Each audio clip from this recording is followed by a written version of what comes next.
بسم اللہ الرحمن الرحیم۔ آج اکتوبر کی 29 تاریخ ہے۔ سٹرس کی جتنی بھی آرچرڈز ہیں اس وقت وہ اپنے میچورٹی کی طرف جا رہے ہیں۔ اس وقت جتنے بھی پودے ہیں سٹرس کے، اگر آپ اپنے آرچرڈ میں جاتے ہیں تو وہ بالکل لش گرین اور فروٹ سے جو ہے وہ بھرے ہوئے۔ اور بعض اوقات ایسے ہوتا ہے کہ اگر آپ اپنے باغ میں جب جاتے ہیں سٹرس آرچرڈ میں، تو آپ کو ان میں سے کچھ پودے ایسے نظر آئیں گے جن کی لیوز بالکل یلو ہو چکے ہوتے ہیں۔ ان میں فروٹ موجود ہوتا ہے لیکن لیوز نہیں ہوتے۔ فروٹ کی تعداد ہوتی ہے پودے میں، انٹیکٹ ہوتی ہے، لیکن اس میں جو لیوز ہوتے ہیں یا تو وہ ہوتے ہی نہیں ہیں یا بالکل جو ہے وہ یلو ٹائپ کے ان کی لیوز ہوتے ہیں۔ ایسے لگتا ہے جیسے پودا جو ہے وہ کمزور ہوتا جا رہا ہے اور وہ ویلٹنگ اور مرجھاؤ کی طرف جا رہا ہے، جس طرح کہ آپ کو یہ پودا نظر آ رہا ہے۔ تو اس کی کیا وجہ ہو سکتی ہے کہ اس کے ساتھ والے پودے جو ہیں وہ لش گرین ہوتے ہیں، جبکہ بیچ میں کچھ پودے جو ہوتے ہیں وہ یلو ہوتے ہیں، ان کی لیوز جو ہوتے ہیں وہ یلو ہوتے ہیں، وہ پھول جو پھل ہوتا ہے وہ موجود ہوتا ہے، لیکن پودے کی حالت جو ہے وہ بہت ہی میزریبل ہوتی ہے۔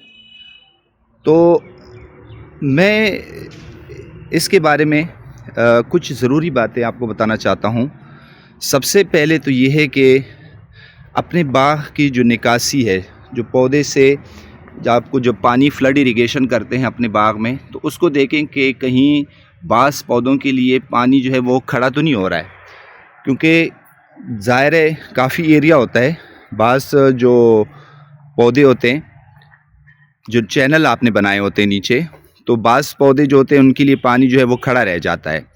تو وہ جو پانی کھڑا رہ جاتا ہے وہ بھی جو ہے اس کے لیے ایک ایروبک کنڈیشن بن جاتی ہے، آکسیجن کی سرکولیشن نہیں ہوتی مٹی میں، اور وہ جو مسئلہ رہتا ہے اس کی وجہ سے جو بن جاتا ہے نمی کی وجہ سے۔ اچھا، ایک جو سیکنڈ ریزن جو ہے، ہم جب پودے کی نیچے جو ہے ہم گوڈی کرتے ہیں، اس کے لیے جگہ بنا لیتے ہیں، تو وہ جگہ جو ہے اتنی ہونی چاہیے جتنے پودے کی چھتری ہے۔ اب یہ آپ دیکھ رہے ہیں یہ جو جگہ بنی ہوئی ہے یہ بالکل بھی اس پودے کے حساب سے مناسب نہیں ہے، بہت ہی کم ہے۔ یہ تقریباً اس ایریا تک یہ ہونا چاہیے، ٹھیک ہے۔ اچھا، ایک اور بات، یہ اگر آپ دیکھیں ابھی بھی اس کی مٹی نم ہے۔ ہمیشہ کوشش کریں کہ یہ جو ایریا ہے یہ مٹی جو ہے آپ تنے کی طرف ڈال دیں، تاکہ پانی جب بھی آپ پودے کو دیں تو وہ اس کو تنے کو ٹچ نہ کرے، اس کے سٹیم کو ٹچ نہ کرے۔ پانی جو ہے وہ تقریباً پودے سے 1 فٹ یا 1.5 فٹ جو ہے وہ اس سائڈ پہ اس ایریا میں ہو، کیونکہ اس کی جو خوراک والی جڑیں ہوتی ہیں وہ اس ایریا میں ہوتی ہے، یہاں پہ نہیں ہوتی، اس ایریا میں نہیں ہوتی، وہ خوراکی جڑیں اس ایریا میں ہوتی ہیں۔ تو یہ کنوپی جو ہے یہاں تک جگہ بنانی ہے اور یہاں تک مٹی اٹھانی ہے، تاکہ پودا جو ہے وہ پانی جو ہے پودے کے تنے کے ساتھ ٹچ نہ ہو۔ اگر تنے کے ساتھ ٹچ ہو رہا ہے، پانی کھڑا ہو رہا ہے، تو پھر یہ کنڈیشن جو ہے وہ لازماً پیدا ہوگی۔ اب اگر یہ کنڈیشن ہو گئی ہے تو اب اس کی ریمیڈی کیا ہے، اس کا علاج کیا ہے؟ آپ نے کرنا کیا ہے؟ سب سے پہلے تو اگر تو فروٹ میچورٹی کی طرف جا رہا ہے، اس کنڈیشن میں ہو، جس طرح کہ آج کل جو سٹرس پلانٹس ہیں، تو پھر سب سے پہلے تو آپ نے NPK سلوشن ملتا ہے، اس کی ریکمنڈڈ ڈوز آپ نے اس پہ فولیئر سپرے کرنی ہے۔ اس وقت اگر آپ اس کو بیسل ڈوز دیں گے مٹی میں تو پھر وہ اثر کرتے کرتے اس کا ٹائم جو ہے وہ نکل جائے گا۔ تو آپ نے کیا کرنا ہے کہ اس کو فولیئر سپرے اس پہ کرنی ہے NPK، اور اس کے تقریباً 4-5 دن بعد آپ نے ایزابیان جو ہے وہ آپ نے اس پہ سپرے کر دی ہے۔ آپ کا پودا جو ہے وہ انشاءاللہ وہ ریکور ہو جائے گا۔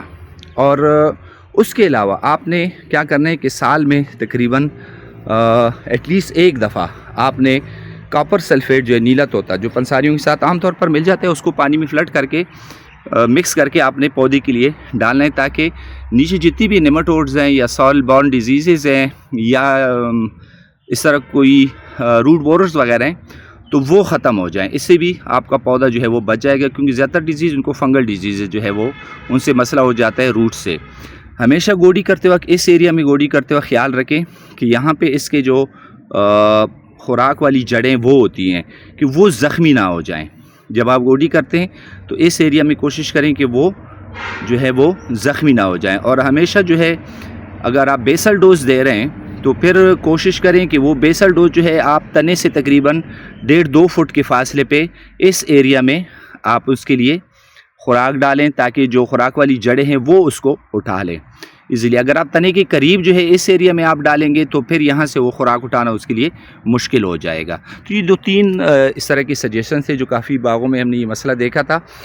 تو اس سلسلے میں جو انفارمیشن میرے پاس تھی تو میں نے کہا کہ آپ لوگوں کے ساتھ شیئر کروں تاکہ اگر کسی کے باغ میں اگر اس طرح مسئلہ ہے اور اس کو فائدہ ہو جائے تو مجھے خوشی ہوگی.